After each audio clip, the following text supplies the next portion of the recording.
Oh, you are looking at me.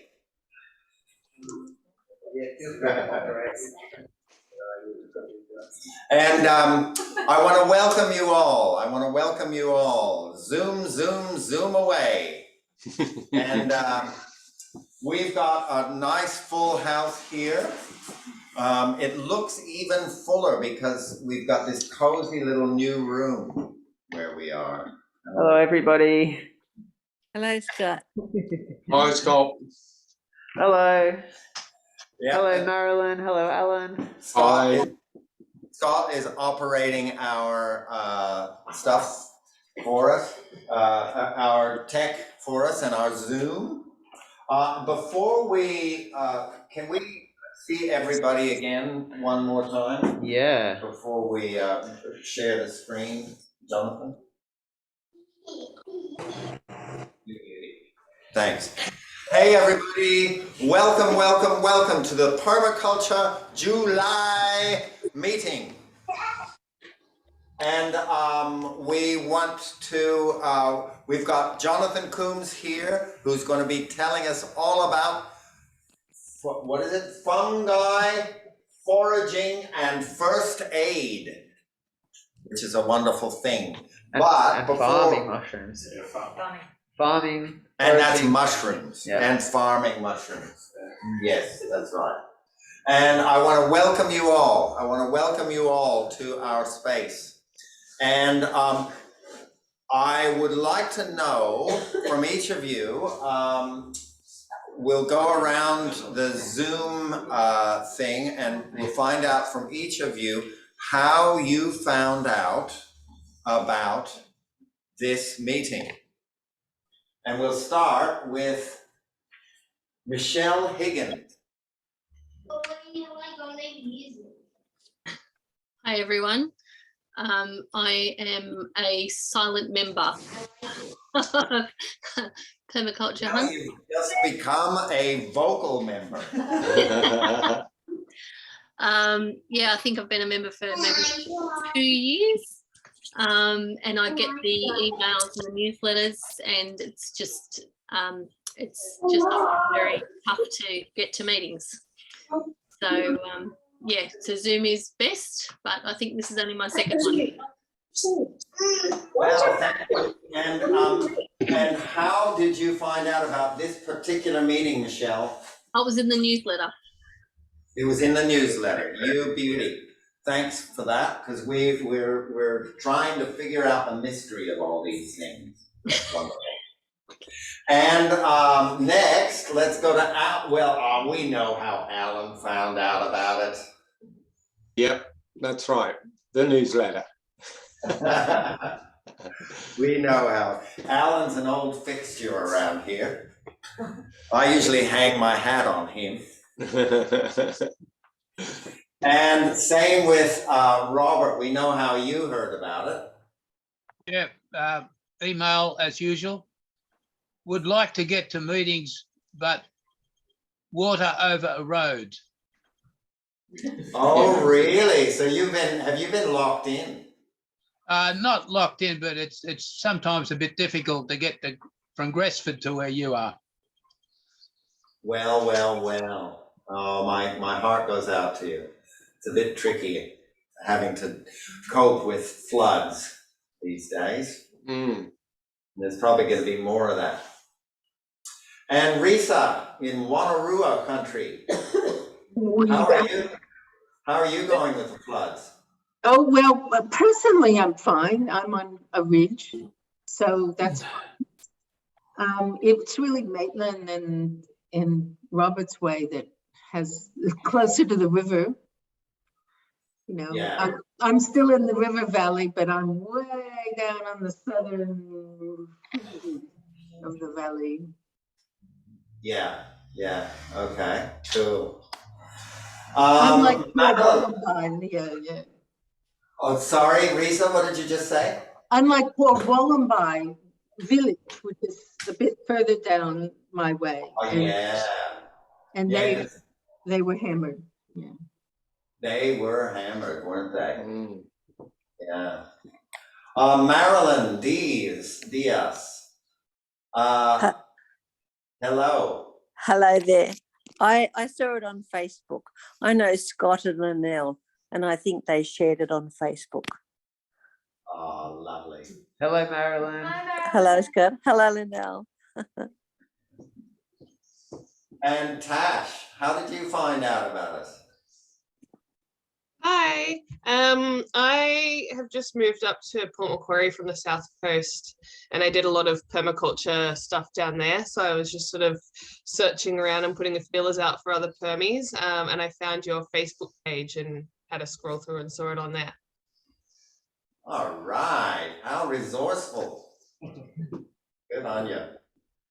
And there's David S. Hi, I'm calling from Cameron Park, and I have Mole in the camp. Jonathan is a friend. Oh, goody, goody, goody.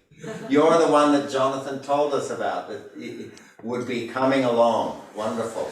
Oh, thank you. Great. Karen. Yes. I think I found out about it because my friend is on your Facebook page and she told me about it and sent me the link. But I'm in the Murray's Run area. Not far from Wongai. Oh, really? So did you have to deal with flooding? We were flooded in because our causeway was flooded, but the floods didn't affect our property personally.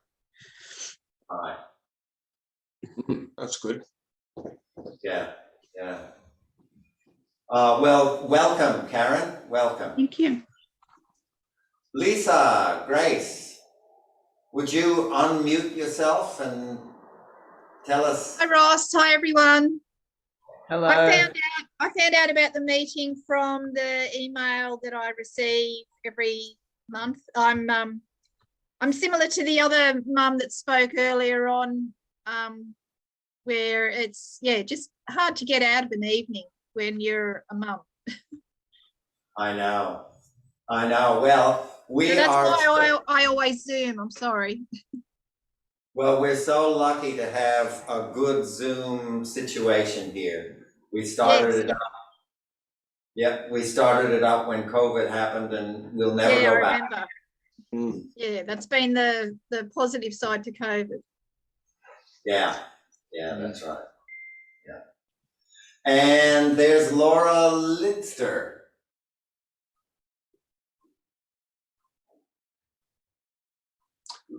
We can't hear you, Laura. Laura, would you like to tell us how you heard about us?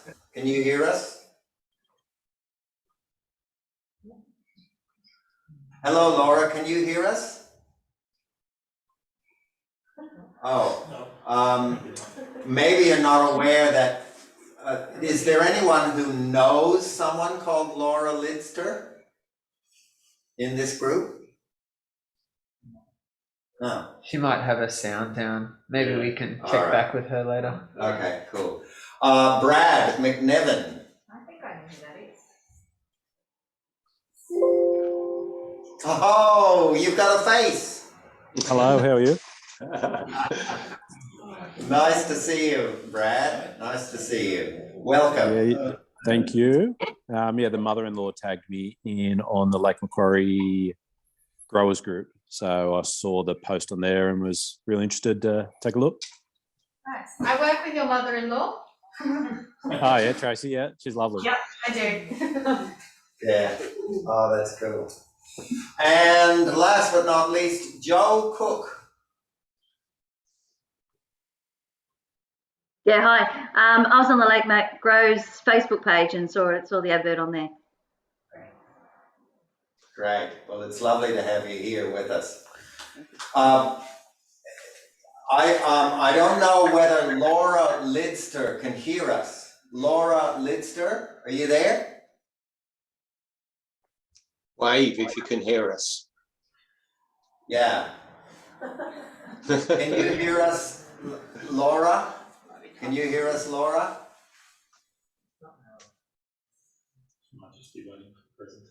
Oh, well. Anyway, welcome. Welcome to all of you. And now I'm going to hand over to, Oh, well, we've got a bunch of people in here, but I won't go through everybody.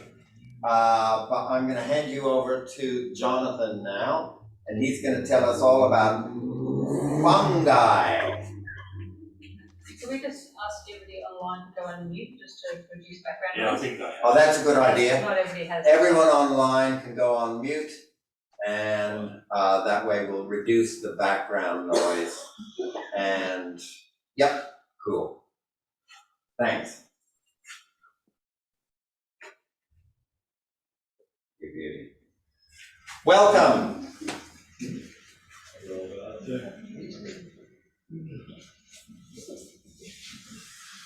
Okay, let me just adjust. Hey, Stuart, come on in. Hello, thank you. Hello. See? Thank you.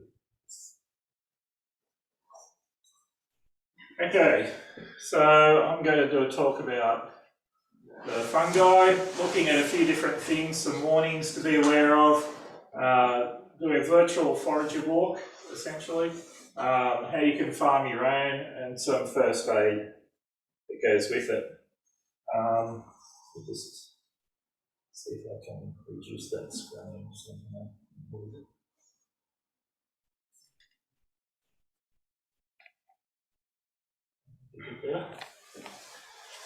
So, people often ask, is this mushroom edible?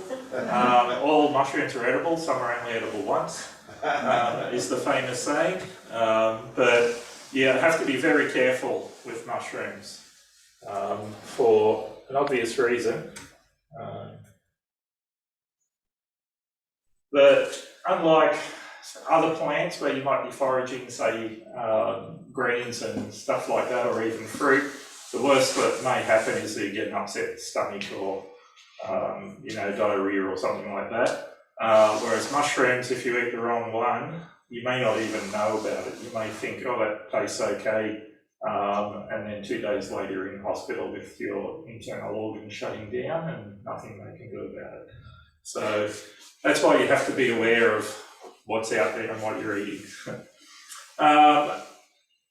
Some warnings: cook mushrooms before you eat them. So with the general ones you get in the store, like the cat mushrooms, that's okay raw, but essentially all mushrooms have this base that they use, a protein called chitin, and it's very indigestible unless you cook it. So cooking the mushrooms helps to break that down and make it digestible for people. With all foraging, edible doesn't always mean palatable. So just because you can eat it doesn't mean it may taste nice, and vice versa. So if something tastes nice doesn't mean that it's edible. So that's something to be aware of. Results may vary, like with a lot of things. You find, for example, coriander's very polarizing in taste. Some people love it, some people hate it. It turns out mushrooms can be the same. I'm in mushroom groups, and it was surprising to see some people say, I found this mushroom, I tried it the first time and I didn't like it. And it was a wood bluet mushroom, which I thought was always very good, and other people did too. And then you see the discussion happening with, oh, I love it, I hate it, I love it, I hate it. So results may vary. So it's always a good idea to start small. One, not just for taste, but also some people are sensitive to different mushrooms. So if someone eats it and it's fine, you may find that you eat it and it'll give you an upset stomach, like bloating or something like that. It won't kill you. It's just that you're not as open to that for your body to digest it. And the most important thing is, if you can't identify it 100%, don't eat it. That's the general rule. So here's basic anatomy. This is the important things that you look for when you're out foraging and trying to identify mushrooms. So the main thing is there's 3 different types that you'll find underneath. There's the polypores, or pores, where it's like a sponge. You have the gills, which most people are probably more familiar with, like your standard mushrooms. And then you also have what's called teeth type, where you have like little teeth underneath. But the main ones that you want to look for are things like the cap, the ring or skirt, the vulva at the base. Of course, those ones are essentially what will help you identify poisonous ones versus edible ones. So let's have a look at some foraging. Foraging for mushrooms is very popular in a lot of places. About the only place it isn't done is where it's under snow most of the year or under extreme heat most of the year. So both environments the mushrooms aren't really open to. But the rest of it through Europe, America, all that, Asia and Australia, it's very popular. The one issue with that is that when you're moving between countries, some people tend to misidentify. So you'll find that a lot of people have come from Asia and they identify a mushroom that they think is edible because it looks like the one they got back in their country, but it's actually not the same one. And this is why you'll see in places like around Canberra and Sydney, usually around around autumn every year, you'll see them put out warnings, Asian family has gone to hospital because they've eaten death cap mushrooms because it looks like one similar to Asia that they eat. So don't always trust what you see in one country is identical to what's in another country. So make sure you know. Where should you look? Mushrooms grow pretty much everywhere. So in your garden, most of you are into gardening, obviously. Who's seen the little yellow mushrooms pop up in your pots? Garden pots and stuff. The tall skinny ones. Yeah, it's very, very common. There's actually a Facebook page created for it that's labelled what is the yellow mushroom in my pot? Because so many people ask to identify it and whether it'll affect their dog or pets or child if someone gets it and eats it. So that's a very common one, but even through your garden you'll get them. Yep. What's the answer? Can we eat it? No.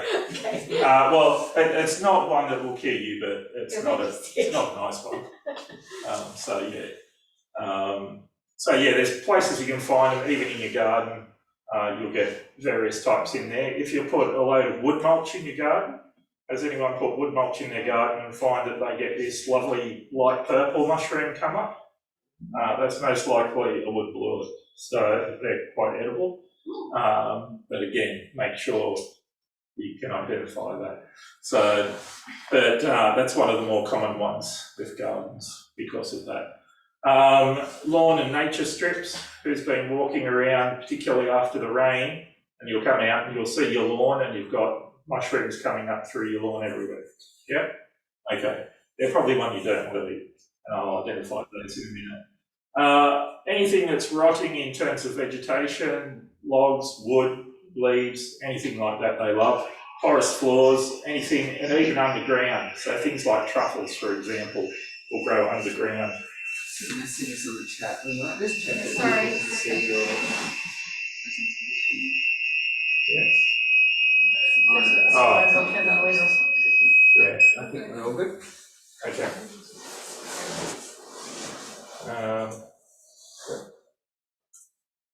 Okay, so this one, let me just reduce this one down so that you can see all of it.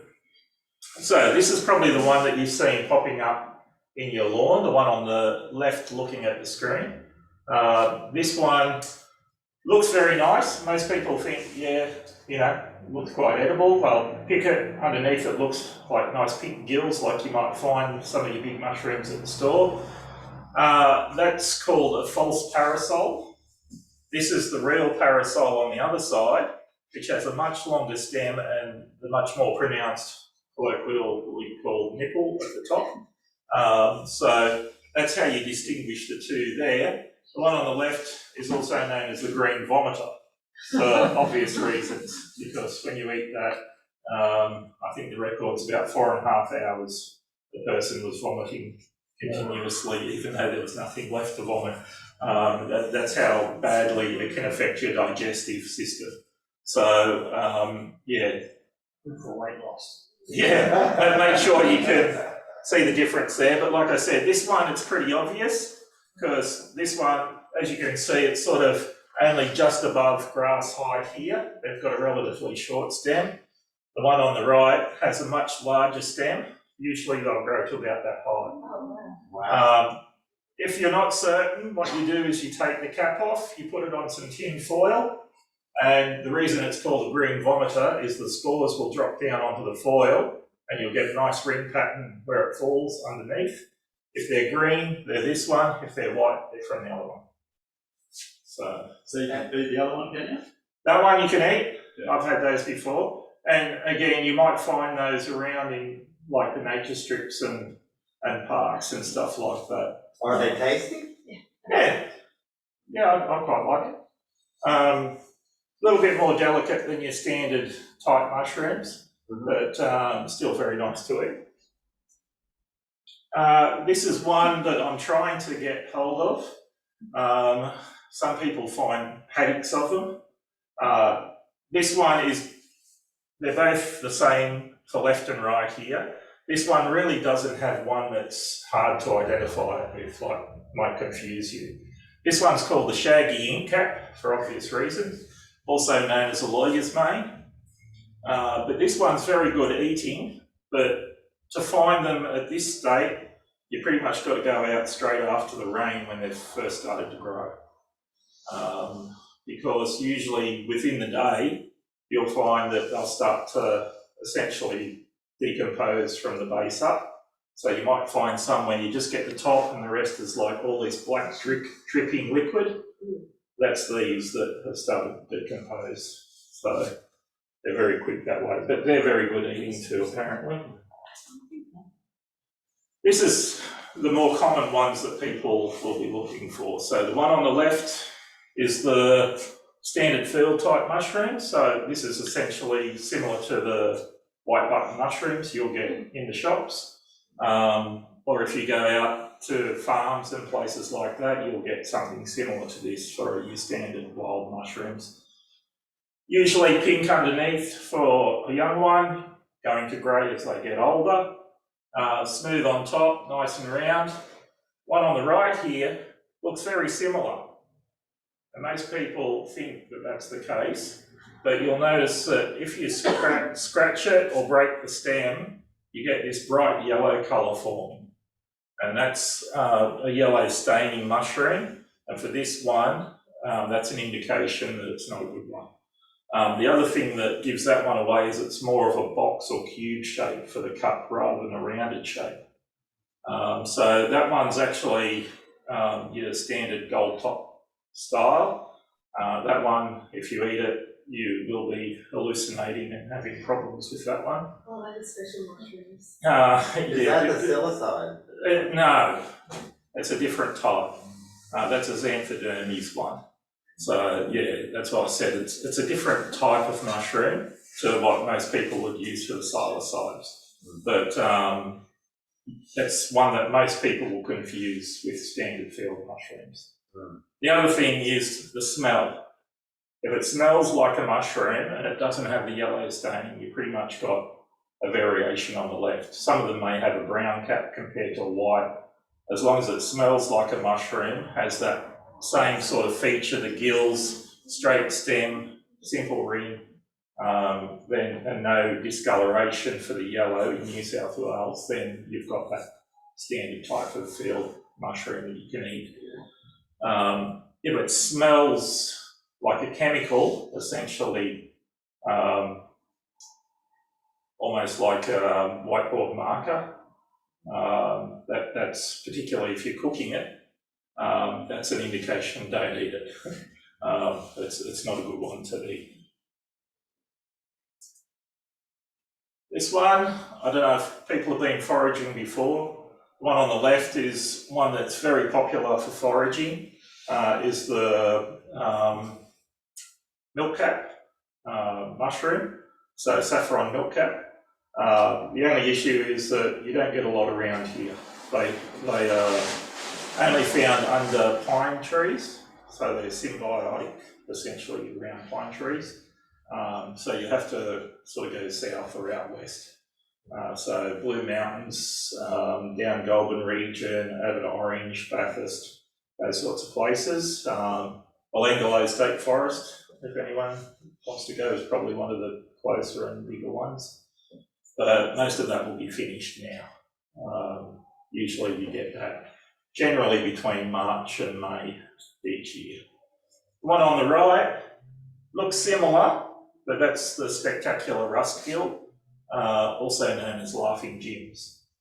Again, because not so much that it affects you that you laugh, but it affects you because it upsets your stomach and you won't be very pleased with it. It essentially tricks you. This one, a lot of people may not know. The one on the right is a small puffball. Anyone seen the puffballs around? Quite often around horse paddocks. Sometimes they'll be a lot bigger though. Can be the size of a football. You know, as kids we used to go around kicking them, you can see a puff of spores, grey spores come up sometimes. If you get them young enough, they will be like marshmallow inside, all white, and they're good eating. The one on the left, however, looks similar, but you'll notice that it's got a lot more coarser outline and it's actually slightly green tinge to it. That one's a baby death cap. So that's one of the ones that you don't want to eat because it has a chemical in it that your body cannot deal with and no medicine can deal with very well either. So have too many of those and you're looking at organ transplants to try and stay alive. This one, the one on the left, is a honey mushroom, and the one on the right, the closest is probably again the rustgill or laughing Jims. Difference is those ones, even though they'll grow in a group together, have distinct separate stems, whereas the one on the left here all comes from one base and has lots of stems coming out for the caps to grow on. This is another very common one, and this one's found around the Hunter for the one on the right at least. You may have seen this. This one is the oyster mushroom on the left. So that's the one that, same type that you would buy in the shop if you were buying oyster mushrooms. The one on the right, however, you'll notice has sort of a concave top to it with darker colour inside. They're the ghost mushrooms. So they're not good eating. Again, basically cause a lot of issues with your body digestive-wise. Won't taste very nice. The cool thing with those though, if you find them, go back at night time because they're bioluminescent. They'll glow bright green. So they're up on Sugarloaf. If you want to go and see those at any time, you can go up on Sugarloaf after dark and you'll drive through and you'll see the green mushrooms appearing on different trees along tracks up there. Does that happen all year, Russ? Not necessarily all year. They tend to be there all the time, but they will grow bigger and fall off usually. So as with a lot of fungi, they tend to come out more at certain times of year. But most mushrooms in Australia like the moderate temperatures, so you're looking more along the lines of autumn and springtime. But some mushrooms do like it cooler, so like lion's mane, for example, can go down into single digits temperature-wise, whereas others, certain types of polypores and certain types of oysters can go as high as high 20s, maybe even 30. But anything above 30 is usually starting to get too hot and dry here, unless you're going to special mushrooms from overseas. Okay, any questions on foraging? And like, that's not the extent of all the edible mushrooms that you can find. Like there's other types out there as well. Actually, we had a tree that came down the liquid amber. We've got logs everywhere, and turkey tails. I mean, I've been told they're edible, but I still just get too nervous. But are they? Okay. We had a sample brought to us tonight.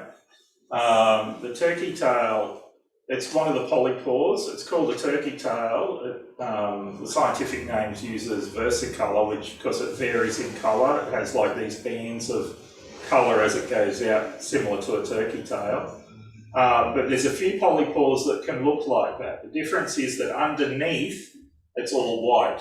Now that one's an older, drier specimen, but if you got it young, you'll have fairly good colours, even though they're more of your natural woody type colours, but underneath it'll be a brilliant white colour for the young ones. But as it gets older, it sort of discolours and dries out. But yes, they're definitely edible. But again, it's not one that you would basically chop up and put into your food or have on toast. Because it's a polypore, most polypores are actually quite tough. So generally they're used to do things like a distillation process to make into tinctures, or you can actually dehydrate it and grind it into a powder, or chop it up and make it into a tea. So any of those are useful.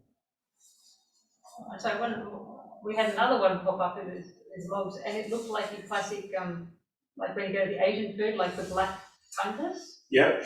Is that likely, or would there be another thing that it could be? I didn't. It's probably likely. You can get what's called the gelatinous type out there, and a lot of them are very similar, where they'll either be brown or black, but they're called either a wood ear or mouse ear type mushroom, but generally they'll be the same that you'll get, but without seeing them, it's a bit hard, but yeah, I'd say that's probably the one that you're seeing. There's lots of other types of different mushrooms. Some of them are obviously a lot smaller, so you can get what's called a bird's nest fungus, which actually looks like a really small cup and looks like little eggs in it. You can find those around your garden and stuff at times. A lot of people aren't sure what they are, but that's what those are. Other common ones in your garden, you may have seen the stinkhorns. So like the star anemone, red star, where it will come out and you'll have the star shape with the red tentacles and the black mark in the middle. Yeah, yeah. So another name.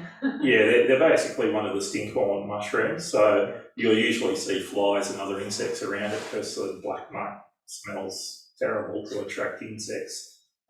That's how it distributes the spores around. So, but yeah, like I said, there's lots of different ones out there. Some of them you can get really big ones that people find. Like the one I've got there, I've got growing in the garden, that's called a garden giant, or King Stropharia. And it's called a garden giant because they grow to about that size. But you can get even bigger ones growing in the wild down south where, you know, it's the size of a stool that you can literally sit on. Not good eating though, because they're pretty tough. Jonathan, did you want to hold that one up? Oh, we would have to stop the screen share for the people. I'll wait later then. Oh, yeah, okay. Yeah. No worries. But the screen there should be cycling through different types of mushrooms to see as well. Most of them I've taken pictures, a couple I've downloaded. Okay, so going on to the farming, what if you want to grow your own mushrooms? What do mushrooms need? So the first thing you'll need is the spores to grow the mushrooms. So mushrooms are an interesting one because they're technically not in the animal kingdom and they're technically not in the plant kingdom. They are separate to that, if you weren't aware of that. Because I know when I went to school, you generally had the three kingdoms. Now apparently there's five, I think. But fungi is separate because it doesn't fit 100% into either of those. So you'll need spores. Spores is essentially like the seed part of the mushroom or fungi. So that you can buy in different ways. You can buy it as a liquid culture. You can buy it already spawned for you in grain. So you can get a bag of wheat or millet or things like that that will actually have a mycelium growing in it, and and you just break that up and put it in your garden, or you can grow it depending on what type you're using. So that's the starting point. They need good humidity for fruiting particularly. That's why you'll see a lot of mushrooms come out after it's rained, because they want the moisture. If it's too dry, they just won't fruit. They need food, which is essentially decomposition. So anything that's decomposing usually, or that they can utilise in that process. So if you're growing it, you'll have anything in there. It could be coffee grounds, it could be straw, it could be other things. You may add wheat bran, soy, lots of things you can add to it that the mushrooms are able to utilise in that way. This is the big issue with it for a lot of people, particularly if you're starting to go a bit bigger, is having an environment where there's no mould. Because once you get the green mould, it's very hard to stop it. You can't separate it from the mushrooms as such. So if you have the grow blocks and you're starting to get mushrooms and you see the green mould on it, you basically throw it out, get rid of it, bag it. Because mould is very much like a fungi. It loves moisture, it loves the right temperature, but it tends to be a bit more prolific than your standard fungi. So as most of you have probably seen, if you have houses, trying to keep mould out can be quite a battle, particularly if it's been raining for months at a time. So what environments can we grow them in? So here's some different options that you can look at. This one is a very simple one, just a simple cloche type tent that you can get from your garden centre. Whether you have it outside or inside the house doesn't matter. Same with the greenhouse type tent. Just a simple way of enclosing it and managing the environment a bit more. So the reason for that is to keep the humidity high, because if you don't have that, obviously all the water just goes. So you need to keep the air moist. You're looking at usually around 65 to 85% humidity that you want for the majority of mushrooms. And that's not that hard to do. Some of it can be as simple as just doing a spray in there with some water every so often. Bigger ones like this, you may have even like a little misting system in there that you can get, like from aquariums and other garden centres. Bigger ones like these, the grow tents, the sheds and the containers, you're probably looking at getting a bigger humidifier or a specialised humidifier to keep the humidity up. But all of it's based on the same. It's to keep that humidity high, trying to keep the mould out, and the other thing that it needs is fresh air. So you'll find some people will post pictures of mushrooms that they're growing at home and say, hey, why doesn't this look like a normal oyster mushroom? And they've got a stalk on it this long with, a little fan on top instead of the big round fans that you get. And that's because they haven't had fresh air. So they need the fresh air to get that sort of growth, the proper formation. What do they grow in? So the food that they use is what's called a substrate. So there's different types, and depending on the mushroom that you grow, you have to use certain types. So for example, the one over here on the bottom corner that is the shiitake, you can actually buy specialised compressed sawdust logs now to do that. Or alternatively, if you've been had a tree fall down or something like that, you can cut up some of the limbs just into short lengths, drill holes in it, and you can put what's called plugs in it, shiitake grain plugs, and then just cover them with wax. The disadvantage to the proper timber logs is it takes around 2 years before they start fruiting. And you have to keep them moist, so quite often people will keep them in like a little gully or out back in a pond, like semi-pond or puddle type scenario. The advantage with the timber, however, is that after the 2 years when it does start fruiting, you'll just have it until the log disappears, so you'll have it like for 5 or 6 years, they'll just keep coming. Whereas for the sawdust logs, once they have a few flushes, that's it, finished. essentially eating the good part of the timber and it's no longer viable for them. Otherwise, this one up here is a manure-based one. This would be the type that you'd use for your standard cat mushrooms. Not so much for the gourmets. So most of the gourmets don't need a manure base, but some certain types do. Most of the ones will be using things like straw, hay. The one up on the top right there is called the Master's Mix in pellet form. Some people will use even wood pellets that they get from Bunnings to grow certain types with as well.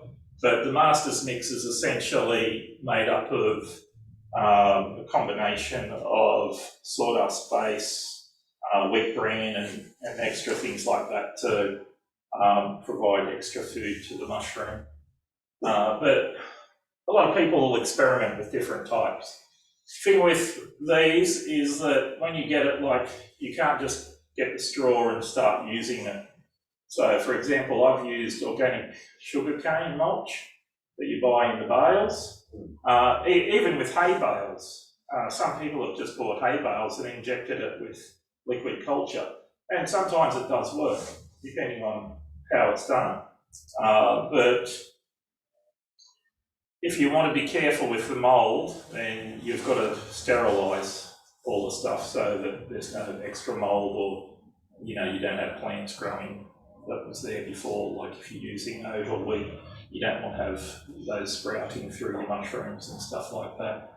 So there's different ways to sterilise. You can do what's called a lime sterilisation or a cold sterilisation, which just puts a bit of builder's lime in water and mixes it in with the straw to kill off any bugs. Otherwise, for things like sawdust and that, you actually have to pressure cook it. So you'll actually bring it up to a set temperature for a certain amount of time, certain pressure to kill off any potential bugs that may be in there, or moulds or other potential things that may take over instead of the spawn.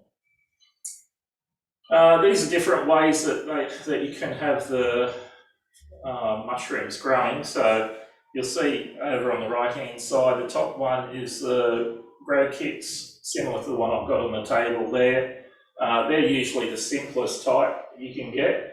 The bottom right, a lot of people have probably used, if you've got one from a garden centre or Bunnings, you just get the old standard box type, you cut open, you might spray it down and put it under your bed or something like that for a couple of weeks. That'll get you the standard cat mushrooms.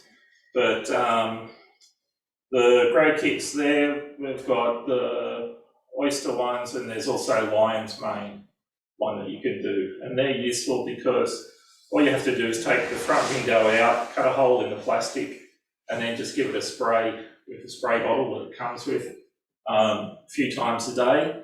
Don't put it out in a, next to a window with the sun coming in to burn it off or anything. Just put it in your bathroom. A lot of people put it in the bathroom because it's quite moist in there with people showering and stuff.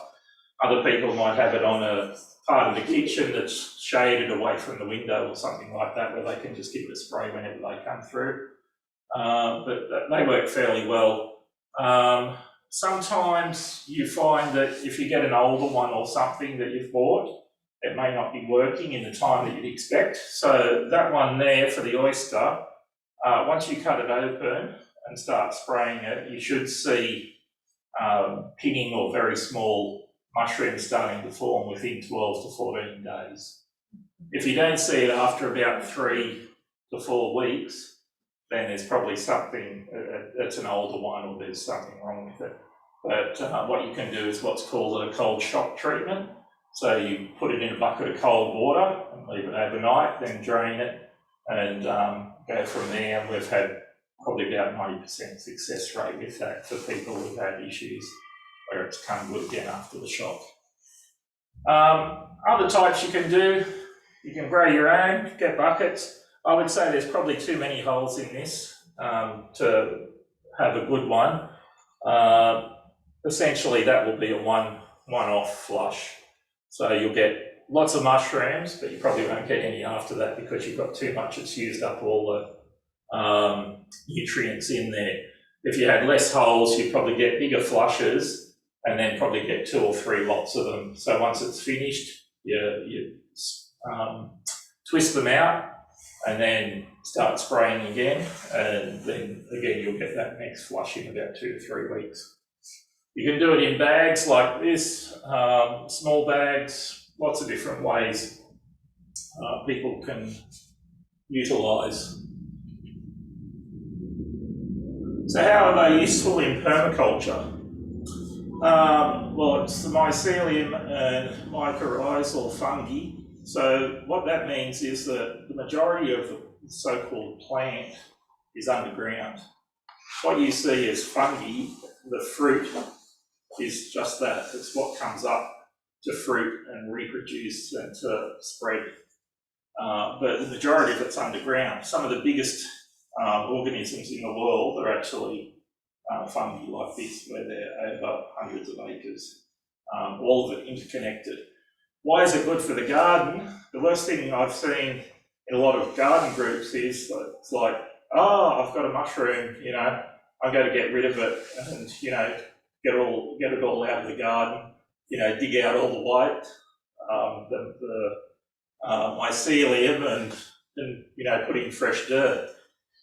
That's not what you want, particularly for permaculture. The mushrooms is actually a good part. It's part of the ecosystem. It's part of breaking down the compost and other things you have there. So if you have a compost heap, throwing it in the compost is good. Got mushroom compost, that's an extra benefit. But all of that's useful because the mycelium allows communication with the garden between different plants and organisms transmitting around the garden. So it's also good for removing toxins. So mushrooms can be used to take up heavy metals and things like that. Obviously, if you're doing that, you wouldn't eat them. But certain types can do that. They've even got things like mushrooms that are parasitic. So I don't know if people have seen Fantastic Fungi on Netflix or otherwise. Yeah, so you've seen some of the stuff Paul Stammett's done with developing parasitic fungi where it'll actually take over an insect's body and kill it as a way of doing it naturally rather than using chemicals. And like I said, it's beneficial because it's a communicative sentient organism and that it communicates through the garden. So how do we look after it in the garden? We have creation techniques. So like I said, you can inoculate your garden, whether that's using liquid culture, even bringing home stuff from the shop. If you've got mushrooms that you think aren't edible anymore, just throw them out in the garden. The spores will drop down. Just throw some mulch over them and you'll probably get mushrooms again. You can do it through shed or spreading, where you deliberately get like a grow bag like I did with the King Stropharia. So I get the spawn bag for that. I set up the garden bed. I broke up the spawn and put it over the bed, put the compost and wood chips over it, and 6 weeks, 8 weeks later, I'm starting to get them come up. So that's another way you can do it, or just natural, where, like I said, they'll just pop up some types, whether you have it. Protection for them, no-till methods are usually the best. Like I said, the worst thing to do is when you're going through your garden, you find this white thready stuff through your soil and you think, oh, something's wrong. People think, oh, it's mouldy, bad, get rid of that soil, put a new one in. But that's the worst thing you can do. So no-till methods are good. Adding mulch, including wood chips, that's just adding more food for the fungi. So all of that's good. So here's some of the ones that you'd put in your garden also. This one here is the bottom one is the shiitake in an actual timber log.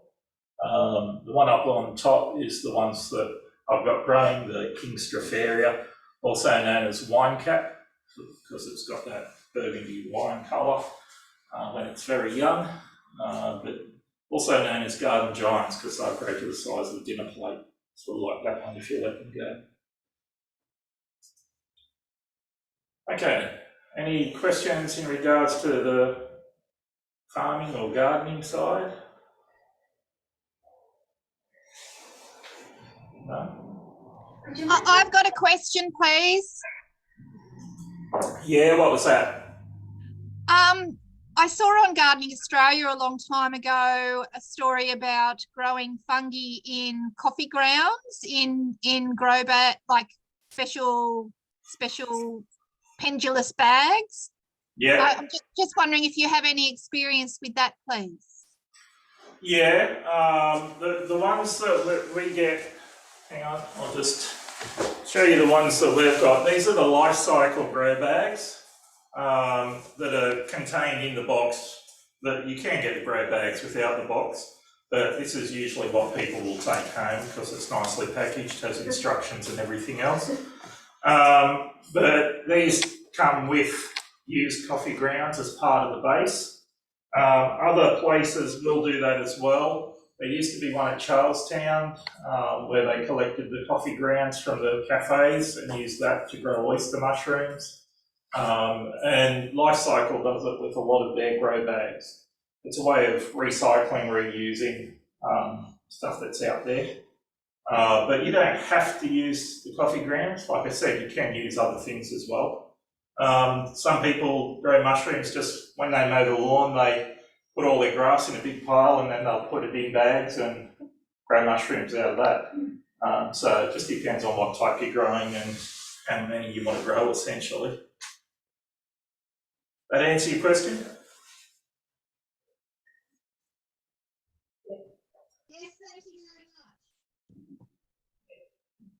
Yeah, okay. I've got a question. So, yeah, so you're talking about like the substrate and the importance of making sure there's no mold or anything in it. And yet, on the other hand, you're basically just saying, oh, just chuck it out in the garden. So it seems a bit contradictory. It sounds like it.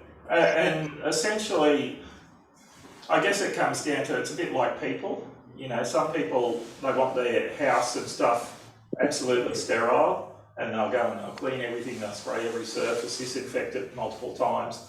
Whereas other people, they might just clean it once a week or something, yet they'll still be healthy as the other person. And it's in some ways the same here. So some people, like I said, have just injected liquid culture into hay bales and they've had it work. Whereas other people, they'll try and have it in a sterile environment, and no matter what they do, somehow there seems to be mold getting through all the time. So it's just a matter of trying to work out where the issue is and how much you really want to manage it. The big issue comes in when you're actually starting to grow or package your own spawn. So if you get the grow bags already packaged, it's much less of an issue. Whereas if you, for example, get a liquid culture in a syringe and you want to make that into 20 grow bags, then you have to do that in an environment where you try not to get other things come through. So for example, you wouldn't go through and just stick the syringe into each of the bags and inject it one after the other. You go through a sterilisation process and stuff between each one so that you don't get that same potential contamination between bags. But again, it comes down to how commercial you want to be about it. If you're just doing it at home and you just want to try something out, it's probably not going to be that big of an issue. If it's in your garden, even less of an issue. Like I said, you've got compost there, throw it out and see what happens. But if you want to do it more in a commercial sense, you have to be a lot more careful. And they'll have things like flow hoods and stuff like that, or low pressure chambers where all the air's sort of either sucked out or you get fresh air blowing across all the time that's been purified with a HEPA filter when you're doing a lot of this mixing of or transfer of the spores and the cultures, so that you have essentially zero or close enough to zero chance of getting it contaminated. So, but like in the garden environment, so does that mean mold is not an issue in the garden environment? It's less of an issue in the garden environment. So, for example, if you have a grow bag like this, and you've put that in a place and it's got a little green patch on it, the mold will start to take over and it'll probably destroy that. Whereas in the garden, because you've got much more open area and more space, you may find that the types of mold that would normally be on this wouldn't be there for a start, or it might be a black mold that affects the wood but not the hay, different things like that. Or it could just be that the environment for the mushroom, it's able to overcome more than the mold at that time. So different factors there, but like I said, for the garden, most people, it's just, we'll try and see what happens. Like I said, once these are finished, a lot of people will just throw them out in the compost or in the garden bed. Curtis Stone, people probably heard of, the urban farmer. He had a large area where he had the garden paths with wood chips. He put wood chips down on his garden path so that the weeds wouldn't grow and he could walk between the gardens. But he put some of these on the garden paths, not thinking, just thought, get rid of it. But after the rain and stuff, he actually had oyster mushrooms coming up in the garden paths where the wood chips were. Just simply because that's the environment they were able to take at the time. There was enough there for them to utilise. So, yeah. Okay.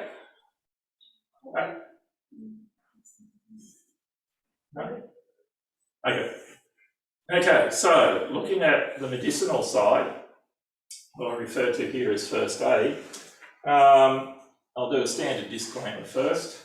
We're not allowed to say that they actually treat or cure anything, purely for political reasons.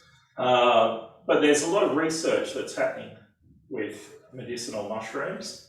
And for those who aren't aware, even ones that have been, sort of hoo-ha'd in the past with the psilocybin or the magic mushrooms, are actually very big at the moment in America with microdosing.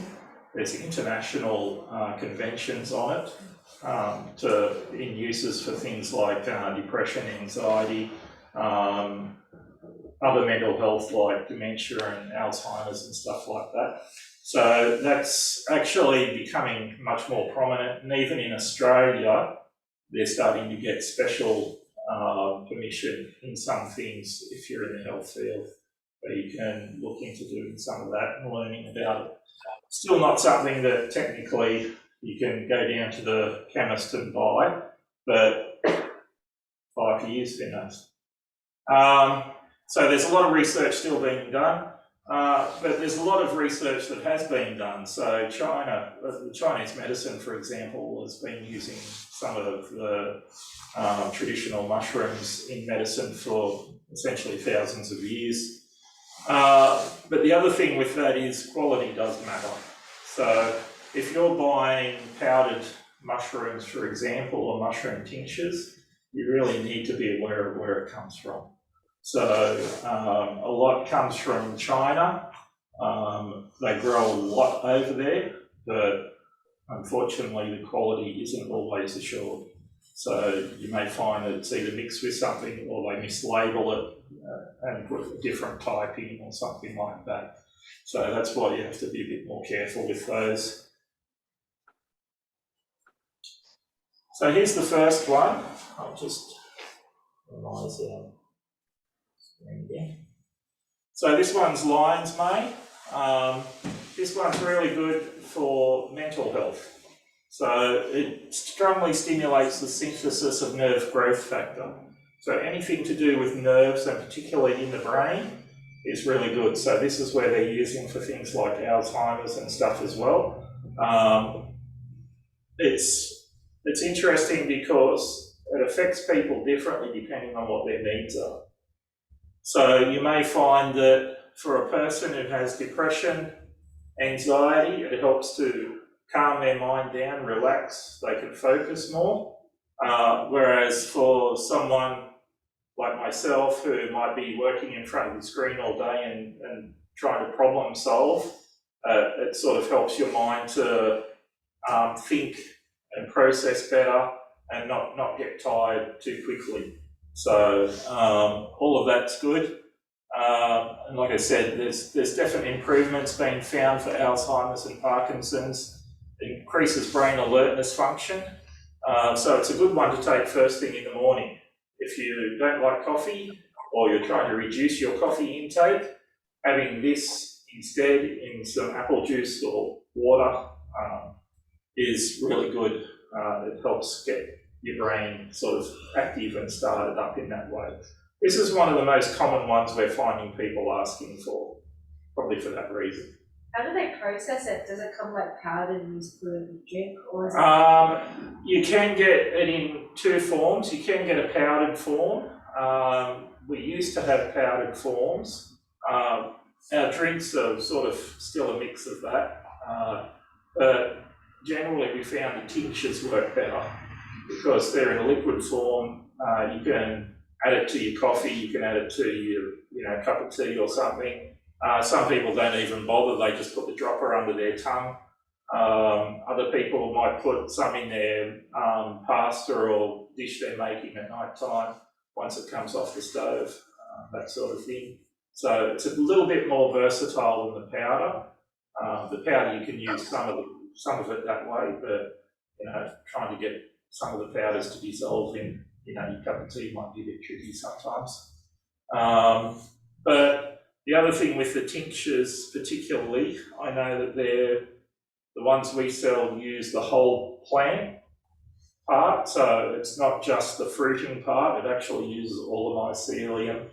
It's the whole organism that goes into making that process. That's what's called a double distillation process.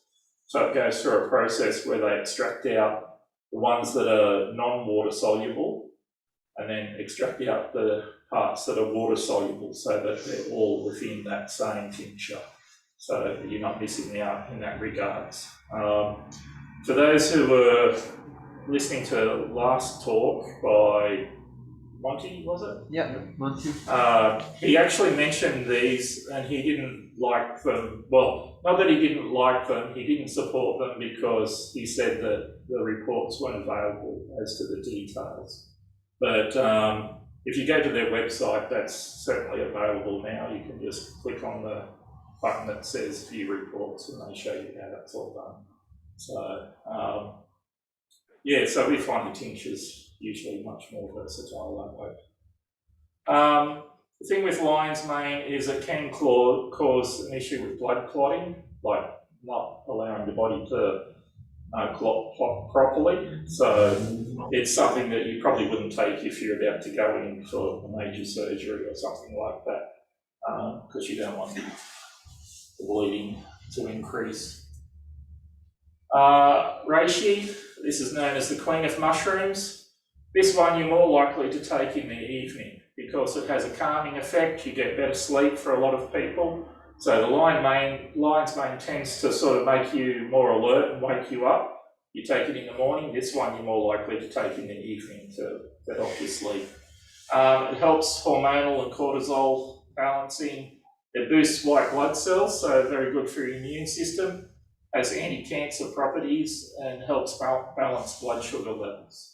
So if you're hypoglycemic and that sort of thing, this is very good to help with those as well.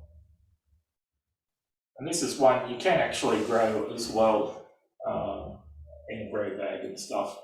They take a bit longer to come out. Here's your turkey tail. So as I said, you can see the varying colours on the top, but underneath they should be white. It's good for immune health, one of the best ones for immune health. Improves gut health and function, used in cancer treatments. Again, for those that have seen Fantastic Fungi, Paul Stamets gave a TED talk where he introduced his mother of 83 years old, I think it was, but she'd had category 4 breast cancer a few years earlier, and he used this as a treatment and introduced his mother, who was only given 6 months to live or something, a few years later. So not only that, but it can actually assist in standard cancer treatments. So they've actually found benefits with it if you're getting chemotherapy and stuff, that it can actually assist the chemotherapy. It's very high in antioxidants as well, so that's another benefit. Chaga, this is one of the highest antioxidants you'll find in nature. It's not the best looking one. When you find it, you probably think there's something wrong, and probably even think even more so when you go to eat it as powder. But it's good for the immune system, reduces inflammation throughout the body, again helps fight cancer. But again, it has issues in terms of blood sugar levels. So it will actually reduce your blood sugar levels. So if you're hypoglycemic, you don't want to take this without professional advice. And again, bleeding issues. So it will affect the clotting of the blood as well. So you have to be careful there. This one is a lot harder to get. This one I don't think grows in Australia. If it is, it's a lot harder to get. So any that we sell, it usually tends to be probably about 5 or 10% more expensive than the other ones. This one is shiitake. Most people have probably eaten this one, but may not know the health benefits. It can aid in weight loss. It's good for cardiovascular health. It's good for energy levels. So athletes often take this tincture before they do a sport to help not just give them an energy boost, but to help stabilise the energy levels over the period as well. Reduce inflammation and supports the immune system again. So, and like I said, if you want to have a look, there's different ones up here that you can have a look at.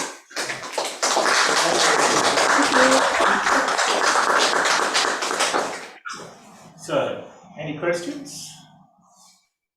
Yeah, I've got one. Alan here on Zoom.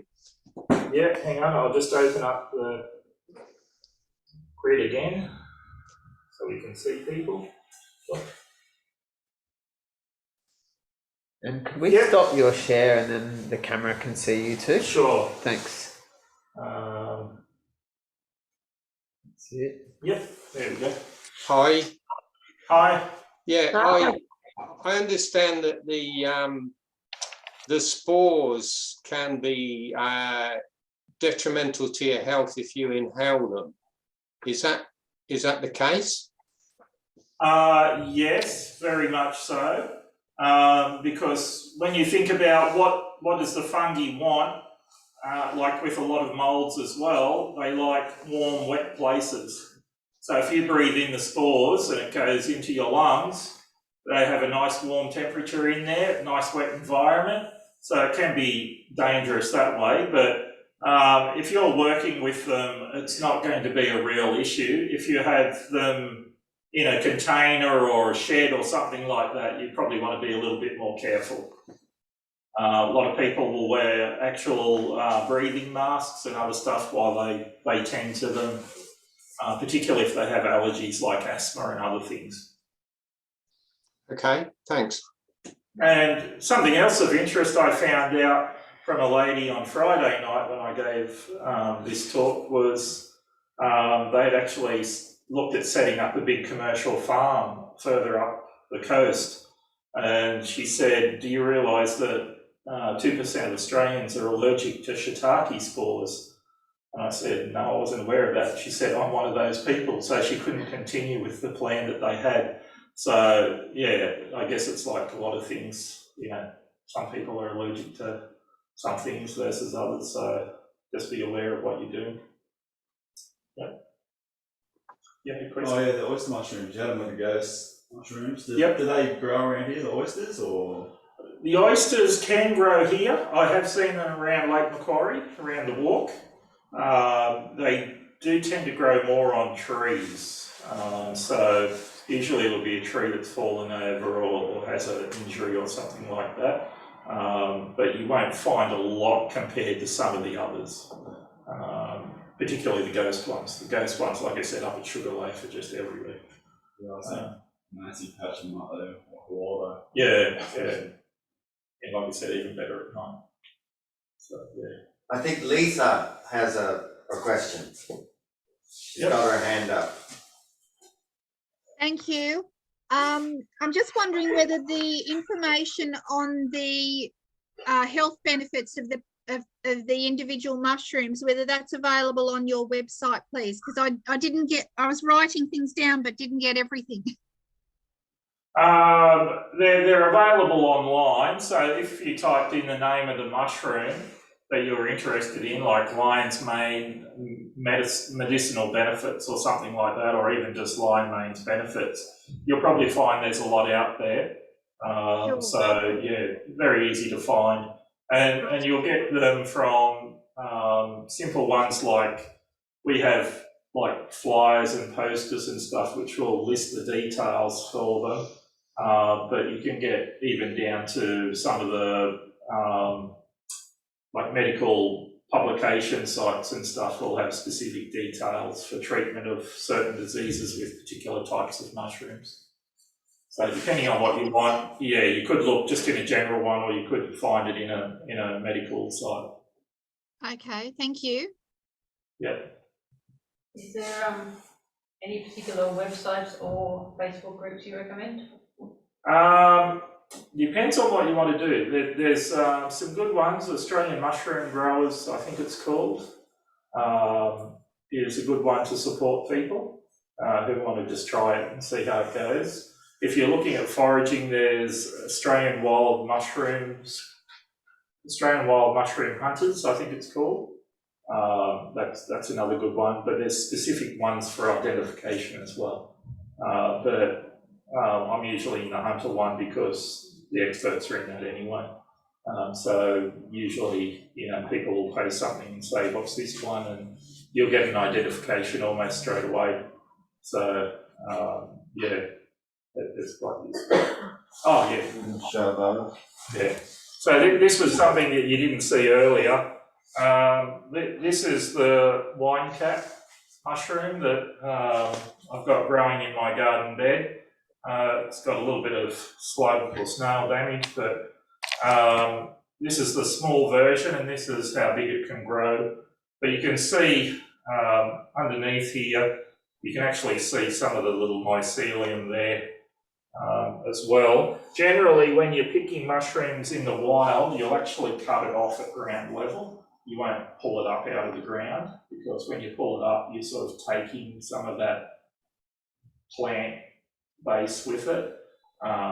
So unless you're looking at actually going and taking it and breaking it up and spreading it somewhere else, usually that's not done. So most people who forage will actually take a little foraging knife with them and cut it off. So yeah. I have another question. Yep. You have a business called Hunter Gourmet Mushrooms. Hunter Gourmet Mushrooms. Can you tell us a bit about that and where we can find you? Yep. At the moment, we have the Facebook page, Hunter Gourmet Mushrooms. You can have a look through there. Our website's still being set up at the moment.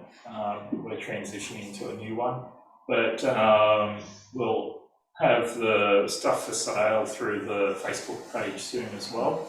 But if you want to contact us through Messenger or something like that and put an order in, that's fine. So yeah, here's some of the things that we've got. This one's known as the Biohacker set. And some people do want to get the whole lot to try them out and see what they are. This is the big set. You can get it half size at 60ml. That's the 120ml version. But some people don't want all of those, particularly for the price. If they are only interested, for example, if they've got depression or anxiety and they only want the lion's mane, then they're not interested in buying a whole pack. So we do have them separately as well. And in fact, as I said, the lion's mane by itself is probably our biggest seller, where we've got quite a few people that are using it either for anxiety or depression, particularly now with COVID stuff happening and people losing jobs and whatnot. But yeah, so we sell those separately as well if you want them separately. And we've got a similar one for pets.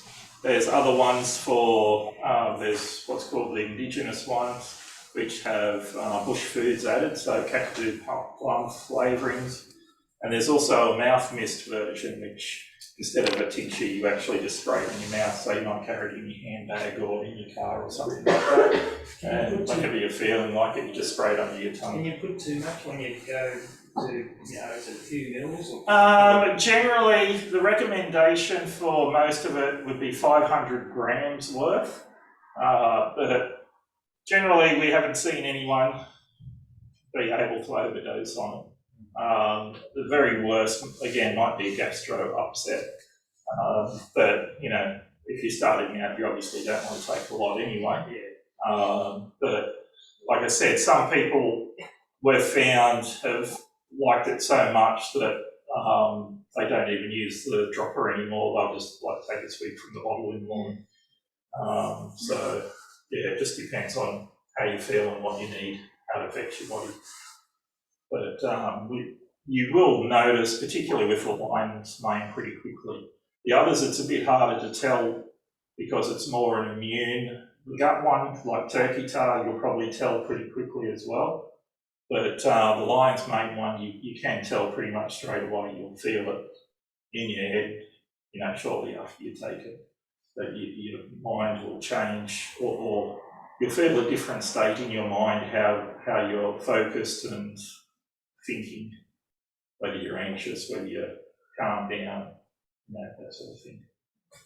And is it the sort of thing, if you're going to take any of these and you're on other medications, I imagine you should be perhaps talking to somebody before you combine with standard medications? Yes, we always recommend that. Most of them, there's no known contraindications in that sense, except the ones I've mentioned. So particularly the chaga, I think it was, with the hypoglycemia, where it will lower your blood sugar. Those sorts of ones, you do need to see your doctor and say, you know, hey, can I take this? If so, how much, and what's it going to do? But yeah, generally it's pretty easy to work out. Yeah. Any other questions? Do you have to like cycle off and on, like you're doing it for so long and then have a bit of time off, or you just keep? No, not that we've found. Some people will change between sometimes. So like if they're doing an immune boost, they might be on reishi for a while and then they'll switch to turkey tail or something like that. But generally, it's not like you get used to it, like with some things like drugs and stuff, where, you know, the more you take it, the less your body reacts to it. We haven't found that so far. But like I said, you can keep increasing it to what would be a fairly large amount without any issues. So like I said, 500 grams daily is what they recommend as being, you know, the maximum. But what's that in? You get nowhere near that with the tinctures. Yeah. What is it in the tinctures? I'd have to check. But yeah, you know, you'd probably be looking at least half the bottle or more to get even close to that, I'd say. No, I mean like a daily sort of dose. Oh, the daily ones are those. They come with the dropper in them. I think they're 1 ml standard. The droppers in those. Yeah. So that you generally have 1 ml. So some of them, like I said, you'll have in the morning, like the lion's mane. The reishi you'll have at night, usually. Others, like the turkey tail, you may take before each meal. So you may have 3 times a day, for example. So it just depends on what you're trying to do and what the mushroom is that you're dealing with. So yeah.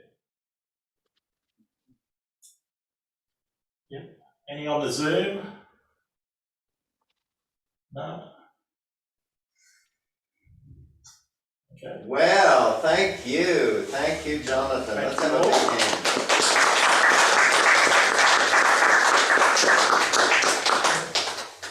And like I said, you're welcome to come and have a look at anything and ask some questions. Yeah. Yeah. Okay.